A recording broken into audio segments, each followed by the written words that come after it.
Καλημέρα.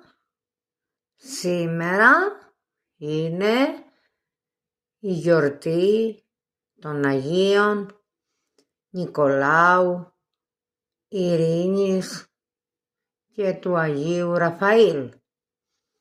Σήμερα γιορτάζει ο Άγιος Ραφαήλ, μεγάλη χάρη του. Είναι προστάτης όλων και όλων μας. Μεγάλη χάρη του να δίνει υγεία, χαρά, αγάπη σε όλο τον κόσμο. Είχα πάει πριν από χρόνια, όταν ήμουνα μικρή, 4 χρονών και μετά 20 χρονών.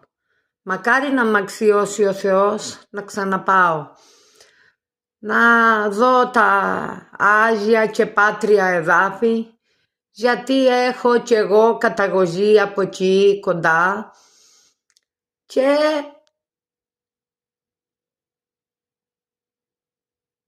η καρδιά μου είναι μοιρασμένη Κρήτη, Μυτιλήνη.